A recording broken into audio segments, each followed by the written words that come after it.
إن هذا القرآن يهدي للتي هي أقوم ويبشر المؤمنين الذين يعملون الصالحات أن لهم أجرا كبيرا.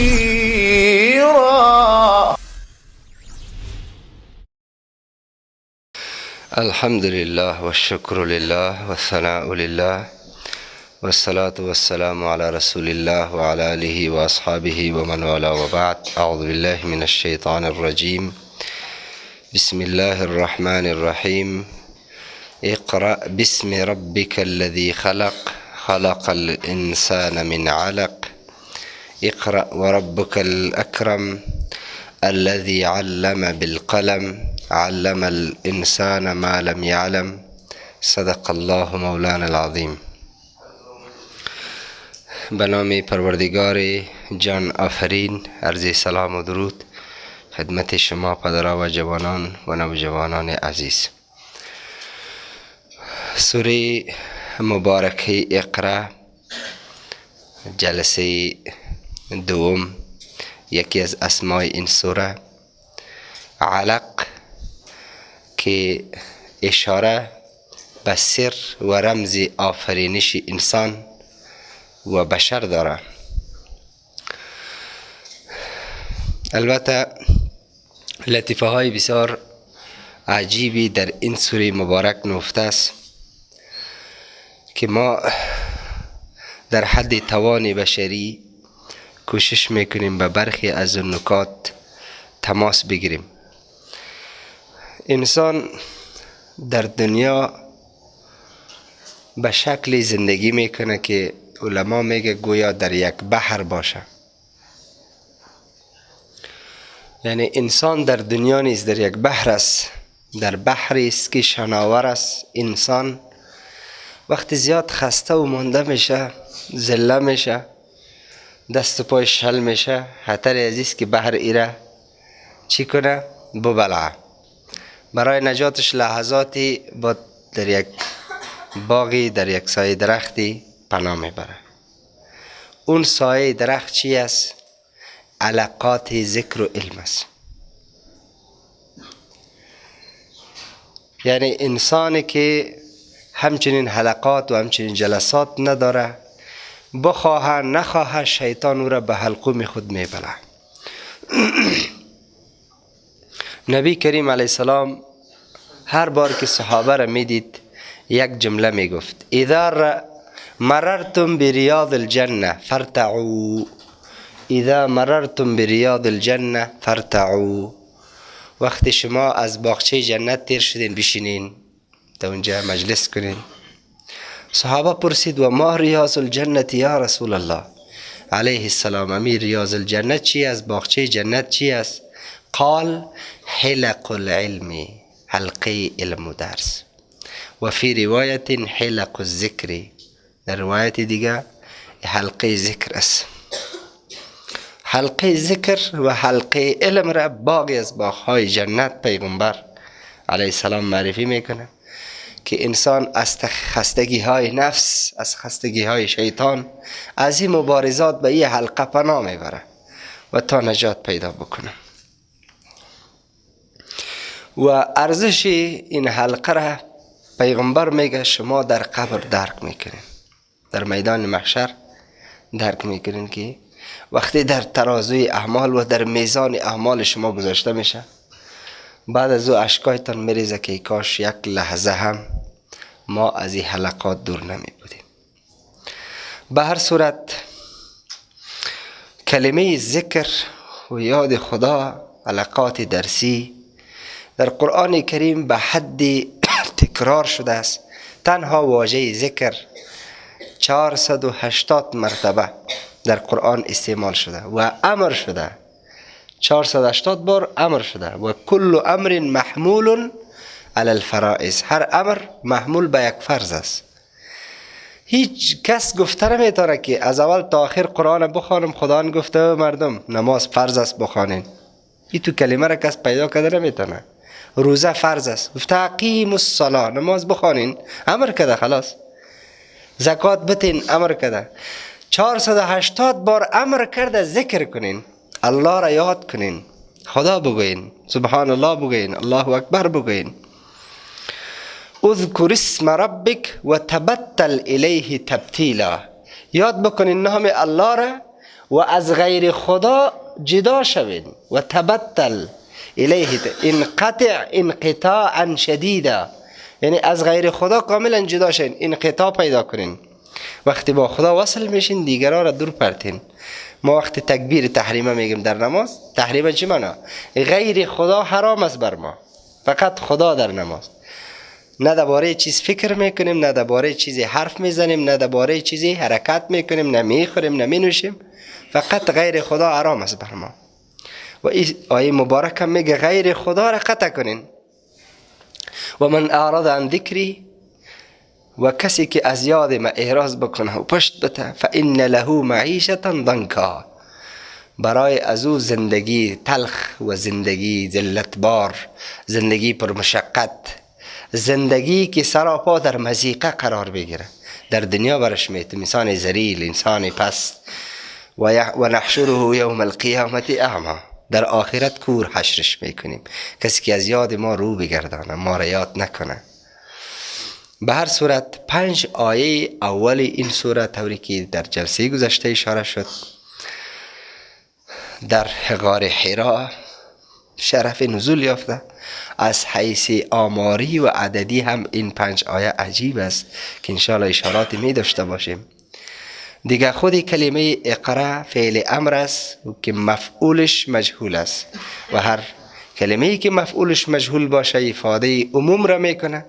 هر علمی که نیاز داره بشر، علم دین باشه و یا علم دنیا، پس خواندن از او از جانب الله امر شده است. اقرأ باسم ربک الذی خلق، بخوان به نام پروردگاری که خلق آفرید. خود خلق هم فعل امر است، فعل ماضی هست که مفعولش باز هم مجهول است. معنایش ایست که تمام مخلوقات خالقش الله است. اینجا فکر الحادی و انسانهای کمونیست و دهری و کسایی که به وجود خدا منکر هستند و اونایی که میگن پروردگار خالق نیست، انسان به اساس فرضیه تصادف است، با این یک کلمه جواب میده. مفعولش معلوم نیست، به این معنی که در کائنات هر چی که خلق شده، آفریده شده، خالقش الله هست. و انسانهای ملحد به این نظر هستند که انسانها از نسل شادی است. یک تعداد هم میگه انسانها از نسل دود است، دود کرمه میگه، از نسل ازی هست. شما وقتی که پنیر میگه زیر خاک بانین، وقتی که او گرم بیاد دم کنه باز به کرم تبدیل میشه، باز او بالاخره از او چی میشه؟ و اگر در لب بحر باشه یک تعدادش ماهی میشه، یک تعدادش پشه میشه، یک تعدادش مرچه میشه. باز از مرچه مثلا چی جور شده؟ فیل جور شده. از کیک مثلا پلنگ جور شده، از این مثلا فلان جور شده. بالاخره از این نسل بالاخره به انسان تبدیل شده. یک چیزای عجیب و غریبی. ولی یک مثالی را بر شما میخوام، بعد به بحث خود ادامه میتم. در سال 2000 در زمان رئیس جمهور بیل کلینتون، رئیس جمهور امریکا، تحقیق 15 ساله توسط متخصصین صورت میگیره در ارتباط یک مخلوق بسیار ریز و کوچکی که به اندازه سر سوزن است به نام ژن. ما علمی به نام ژنتیک شناسی داریم. یعنی در ارتباط ازی تحقیق میکنن، 15 سال تحقیق میکنن. کی تحقیق میکنن؟ متخصصین و دانشمندا بیشتر از 100 نفر. یک کنفرانس بسیار کلان، یک ورکشاپ بسیار کلان علمی تشکیل میتن. بالاخره بعد از 15 سال در 26% این سلول یا این ژن چی میکنن؟ معلومات پیدا میکنن. بعد از 15 سال تحقیق. انسان اگر به اساس فرضیه تصادف باشه، تصادفی انسان خلق شده باشه، دانشمندا بیاید در ارتباط یک مخلوق کوچکی که به اندازه سر سوزن است. قرآن در یک گوشه و فی انفسکم افلا تبصرون، او انسان ها در وجودتان خدا را نمیبینین؟ شما یک دفعه در وجود نظر کنین آیا خدا است یا نیست؟ کی آفریده شما را؟ این نظام عجیب و غریب در وجود شما توسط کی مدیریت میشه؟ 15 سال مردمای عادی نه، مردمای عوام نه، مردمای متخصص دانشمند تحقیق میکنن، به یک گوشه علمی 25% پی میبرن. بعد از او باز یک کنفرانس تشکیل میتن. اولین کسی که سخنرانی میکنه رئیس جمهور امریکا بیل کلینتون است. ما فقط یک سطری از این سخنرانی از را ترجمه کردیم به شما شریک میکنم. میگه ما امروز زبانی را می آموزیم، ما به زبان حرف میزنیم که از طریق آن الله حیات را آفریده است. ما پیش از پیش به هیبت این پیچیدگی به مقدسترین و الهی ترین هدیه الهی پی بردیم. در 15 سال تحقیق به یک هدیه الهی ما امروز پی بردیم. به زبان و حرف میزنیم، ما میتونیم او را معرفی کنیم، در زبان بیاریم.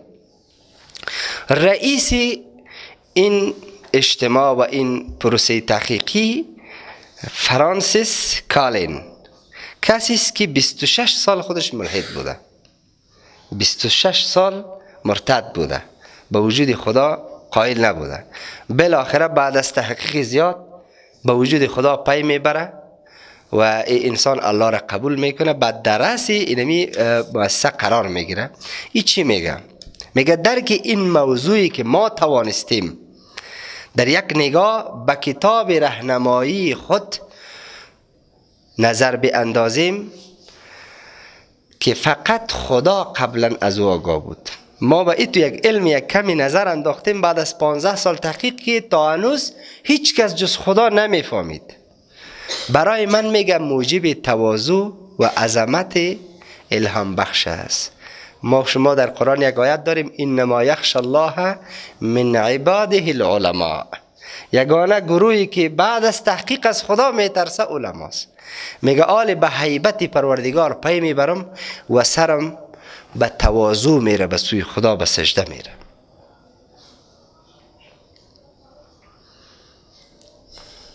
یکی از این دانشمندا میگه وقتی من میدیدم که انسان به خدا سر میگذاشت و سجده میکرد، این سجده را در حق انسان توهین و تحقیر فکر میکردم. بعد از این که در یک مخلوق کوچک خدا در وجود انسان به نام جن پی بردم، بعد از او ایمانم به حد آن تن پیدا کرد که آل به افتخار میرم به خدای خود سجده میکنم. این نتیجه چی است؟ علم و مطالعه است.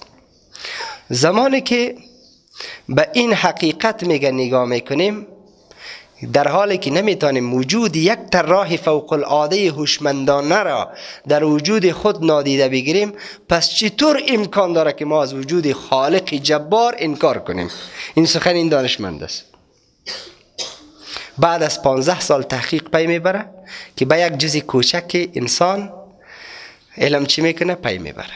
کتاب سلول میگه دارای 23 فصل است.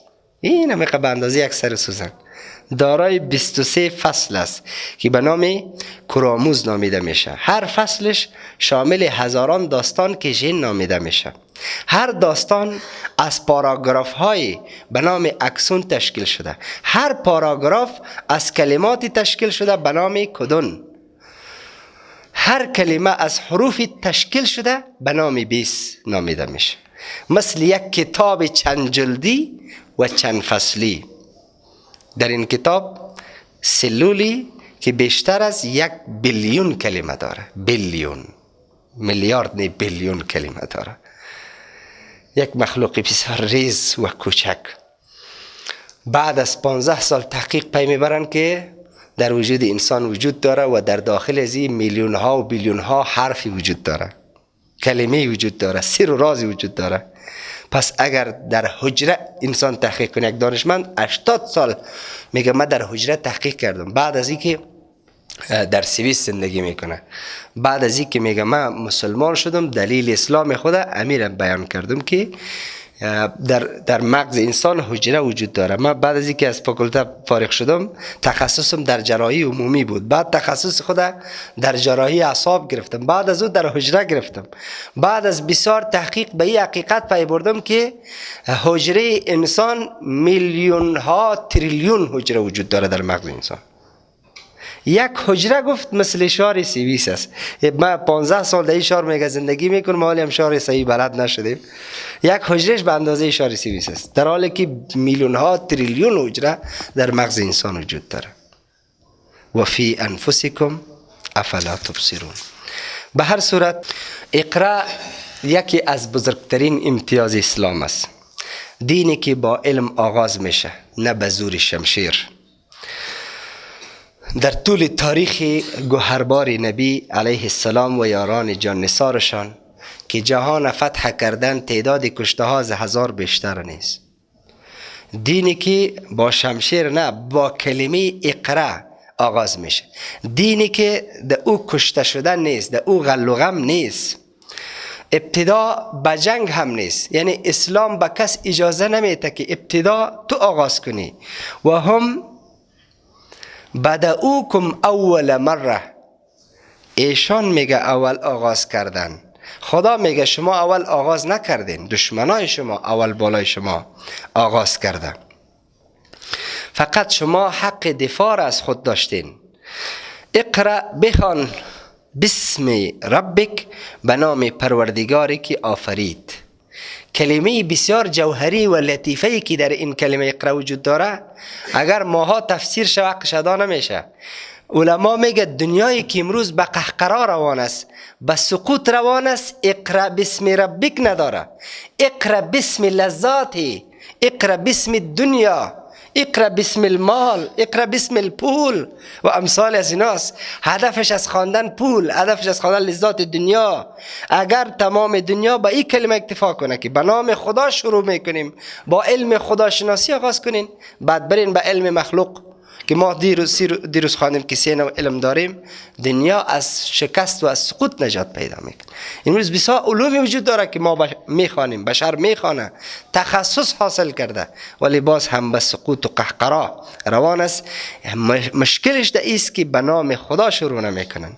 یعنی تمام فعالیت یک انسان را قرآن خدایی میگه باید باشه، الهی باید باشه. به هر صورت 2 بار خداوند در این سوره اقرا استعمال کرده است. ما 2 قسم کتاب داریم، یکی کتاب طبیعت، یکی کتاب شریعت. اقرا اول در ارتباط کتاب طبیعت است. اقرا بسم ربک الذی خلق، بخوان به نام این خواندن با خواندن ما و شما، با خواندن گرامر و با خواندن حروف و ترکیبات حروف فرق داره. ما الف با تا ثا جیم، الف زبر الف زیری، این با اقرای شریعت است. اما اقرای طبیعت در آیات اول از مراد است. اقرا بخوان به نام پروردگاری که آفرید. اشاره به خلقت انسان است، اشاره به علم طبیعت انسان است. یعنی علم طبیعت پیشتر از علم شریعت است. اولین مسئولیت انسان شناخت خود است، شناخت کائنات و شناخت خالق کائنات است.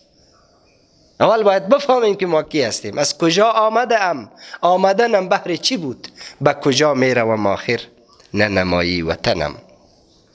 به این خاطر قرآن 2 بار کلمه اقرا را به کار برده. اقرای اول درباره علم طبیعت و علم وجود انسان است.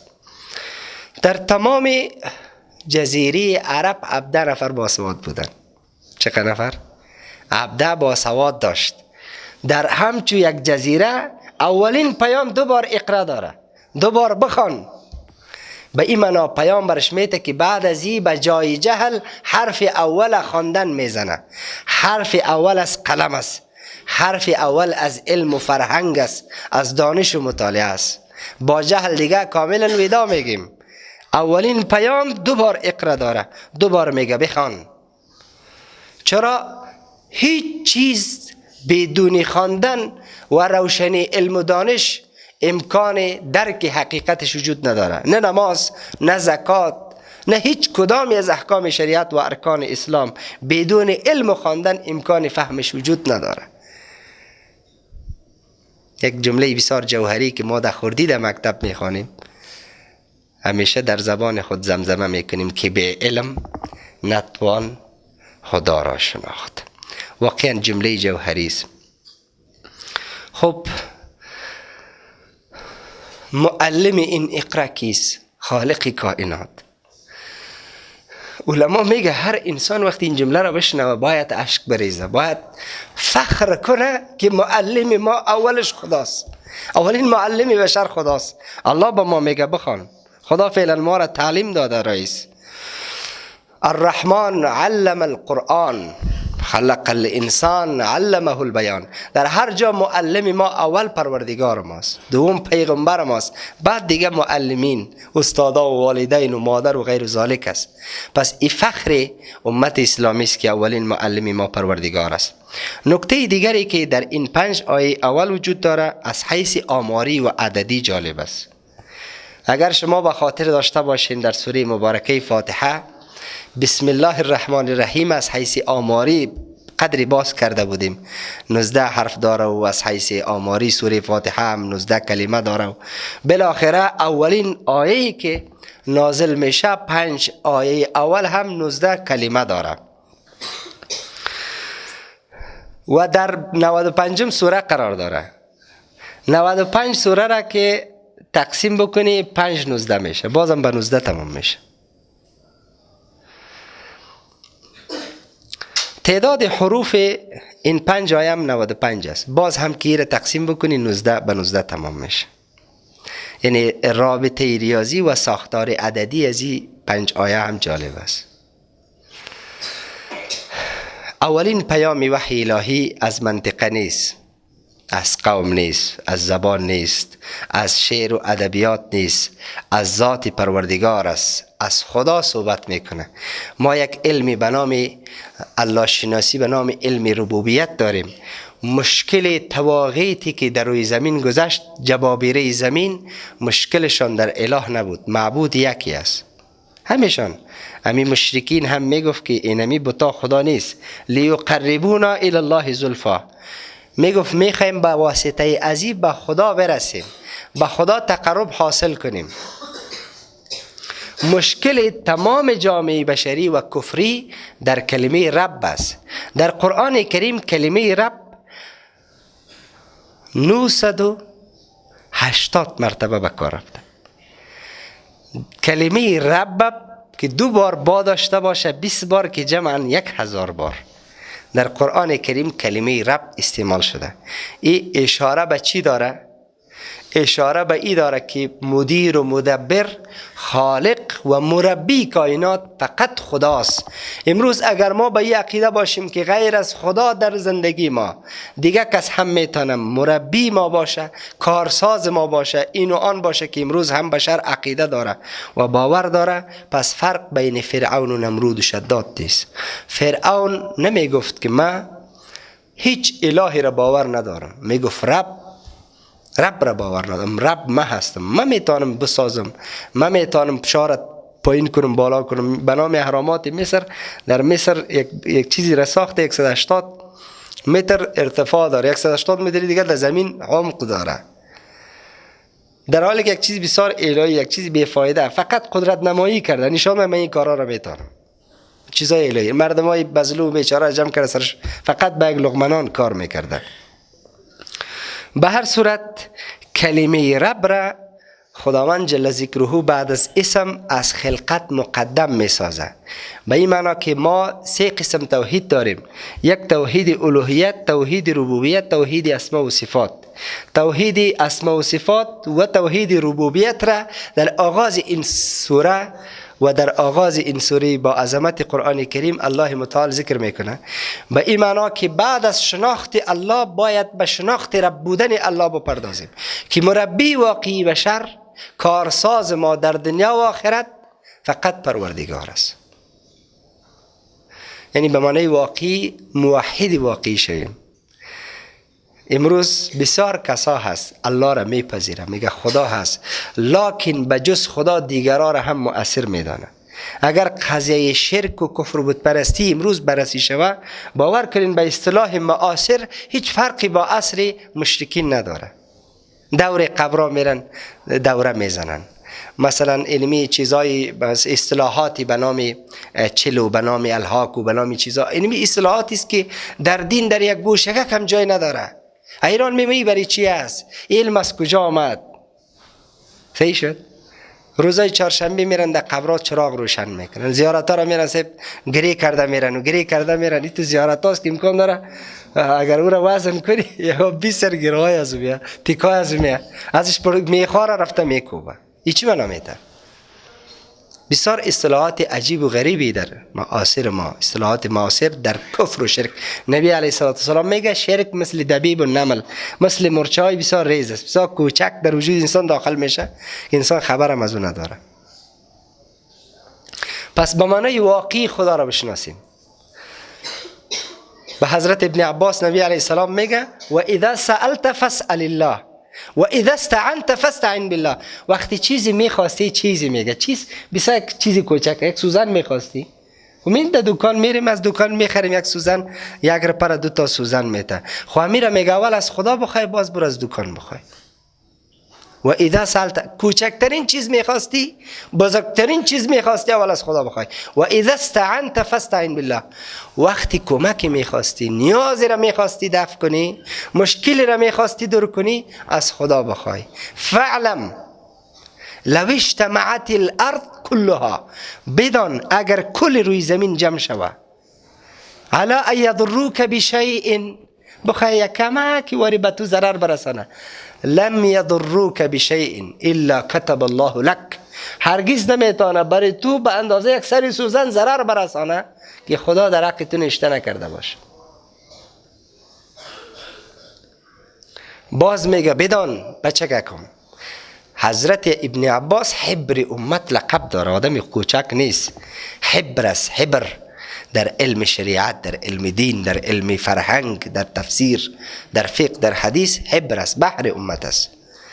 برش میگه بدان بچگک، اگر تمام روی زمین جمع شوه، علا ان ینفعوک بشیء، اگر برای تو بخواه کمی که فایده برسانه، لم ینفعوک بشیء الا كتب الله لك، هرگز نمیتونه چیزکی را به تو فایده برسانه که خدا در حقش نوشته نکرده باشه. پس ایست کلمه رب، مربی ما، موجد ما، خالق ما، رازق ما، دادرس و فریادرس ما الله هست. هر باری که الله بگویی، پروردگار میگه لبیک عبدی، بگو بندیم چی میگی، من در خدمتت هستم. مالک ابن دینار 30 سال در معصیت پیش رفت، 1 سال خدا گفت، الله تمام دروازه را برویش باز کرد. قابل مقایسه نیست. الله بسیار ذات قدر شناس است. پیغمبر میگه یک بار الله بگو، الله در مقابلش دروازه های بهشت بروید باز میکنه، قصر میسازه در جنت. فرشته را میگه الا باغ آبیاری کو، بندیم الله میگه، بندیم سبحان الله میگه، بندیم مرا یاد میکنه.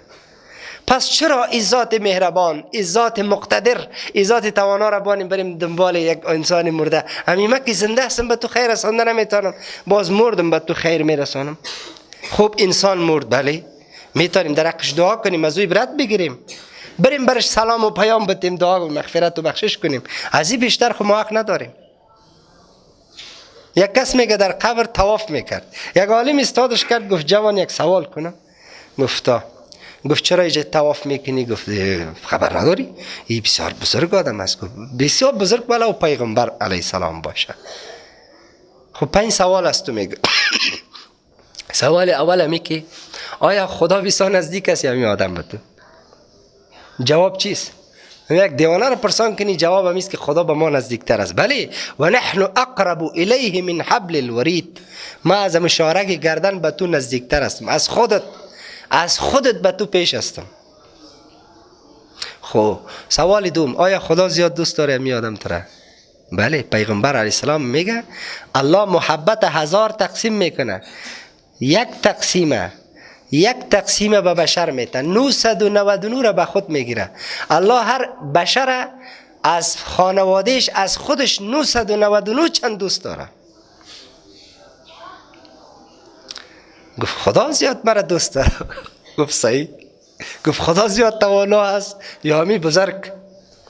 گفت نه، خدا زیاد تواناست. ان الله علی کل شیء قدیر، بر هر چیز تواناست. حرف کل حرف سور است در اصطلاح منطق، یعنی هیچ چیزی نیست که الله به او قدرت نداشته باشه. ما شاید بگیم الله صاحب در اقتصاد الله کمک، در سیاست نمیتونه، در نظام نمیتونه. الله در هر چیز قدرت داره. ولی خدا هستیم زیر میکروسکوپ پروردگار هستیم. الله از ما امتحان میگیره که باش قدرت ما در وجود صفر میبینیم یا در عدد یک.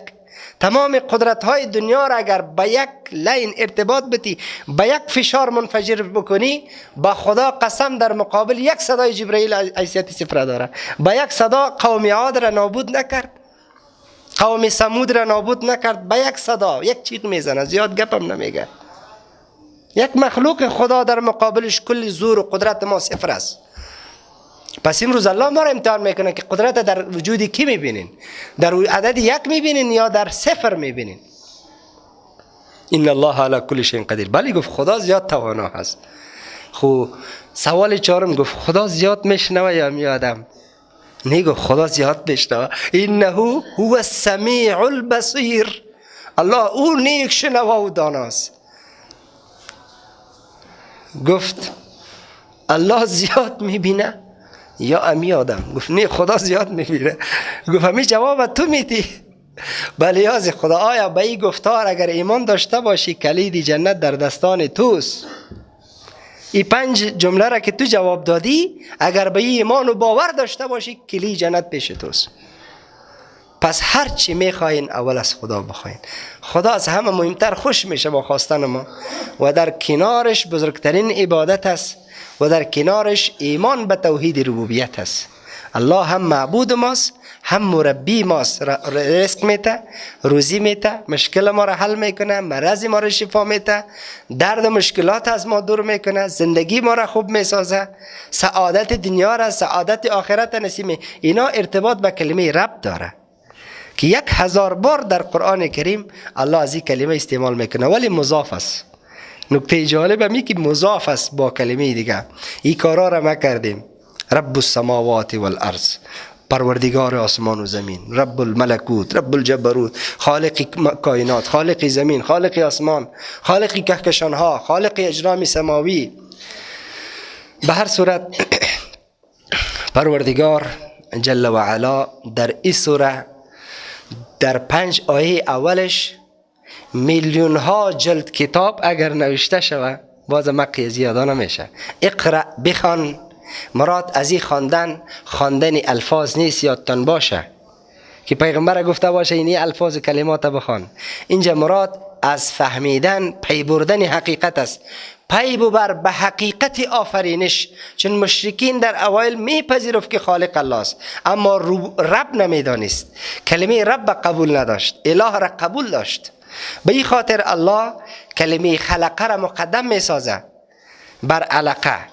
به این معنا که یعنی اینا باور دارن که خدا یکی هست و خدا آفرینش ماست. اقرا، بخوان. بسم، به نام ربک، پروردگار تو، الذی، آن ذات عظیمی که خلق، آفرید. خلق 2 بار خلقه میه. خلقی اول در ارتباط خلق طبیعت، خلقی دوم در ارتباط خلق انسان. یعنی تمام طبیعت خدا جدا ذکر میکنه، خلقت انسان جدا ذکر میکنه. خلقت کائنات، زمین، آسمان، کهکشانها، کوهها، دریاها، بحر و نهر و خشکه و اقیانوسها و بر و بحر جدا، یک انسان جدا. انسان یک دنیا است. انسان بسیار بزرگ، انسان مخلوق الله است. به این خاطر کلمه خلقه اول ارتباط به خلق طبیعت، هر چیزی که در دنیا آفریده شده غیر از خدا کلمه خلقه اول ارتباط میگیره. خلقه دوم به خلقت خود انسان، به دنیای درونی انسان. خلق، آفرید، الانسان، انسان را من علق، از خون بسته. باز کلمه اقرا، بخوان. و ربک الاکرم، به نام پروردگار اکرم. اکرم اسم تفضیل است، بسیار پروردگار بخشنده، بسیار پروردگار کریم. الذی، آن ذات عظیمی که علم، تعلیم داد، بالقلم، با واسطه قلم. علم تعلیم داد الانسان انسان را ما آنچه که لم یعلم نمیدانست. اللهم صل علی سیدنا و حبیبنا و شفیعنا مولانا محمد و علی آله و صحبه اجمعین. الهی از ما و از همه اجزای ما راضی شو، راضی باش. الهی مشکلات مادی و معنوی ما حل بساز. الهی از دست ما بگیر، به جاده خیر ما رسان. الهی پروردگارا به عظمت و جلال خود، به بزرگی خود، به معنای واقعی ما را عالم عامل بساز، عامل به قرآن، عامل به سنت پیغمبر علیه السلام بگردان. الهی جمع زیبا و مبارک را خدای در پناه خود، در حفظ و امان خود، در صیانت خود داشته باش. الهی از تمام آفات و بلیات و مشکلات زمینی و آسمانی در حفظ امان خود داشته باش. الهی هر کی را حاجات و مراد و مقصودی است برآورده خیر بگردان. الهی پروردگارا مریضا اسلام شفا عاجل و کامل نصیب کن. الهی قرضدارا از قرض و دین خلاص بساز. الهی مظلومها و محکوما را از بندی و از شکنجه و از چقمه های ظلم نجات بده. الهی تو مدافع ما باش. الهی تو در کنار ما باش. الهی پروردگارا به لطف و کرمت ما را بنده بگیر. الهی ما را زنده بساز. الهی ما را بیدار بساز. الهی ما را متوجه مسئولیت های من بساز. الهی پروردگارا به لطف و کرم خود، به عظمت و جلال خود، ای جمع زیبا و مبارک در این سردی و خنکی و مشکلات جمع شدن، به درگاه تو دست بلند کردن. خدا دستای ما را ناامید پس نگردان. هر حاجتی دارین در دل خود از خدا بخواین، الله اجابت میکنه انشاءالله. اللهم انس وحشتنا في قبرنا، اللهم ارحمنا بالقرآن العظيم واجعله لنا اماما ونورا.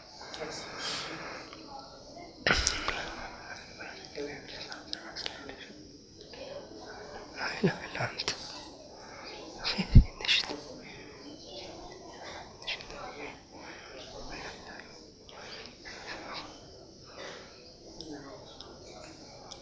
اللهم صل على سيدنا وشفيئنا مولانا محمد وعلى آله وأصحابه أجمعين. الحمد لله والشكر لله والثناء لله والصلاة والسلام. بحثی که وعده سپرده بودیم چگونه میتونیم برای جوانها کار پیدا کنیم؟ جوانهای بیکار و بی برنامه دارای برنامه شد. اولین مثال ما جزیره عرب است. این جوانهای منوری که در این جزیره رشد کرد و بزرگ شد. شكرا يا رب يا منزل القرآن يا خالق الإنسان يا رب يا رحمن. شكرا يا رب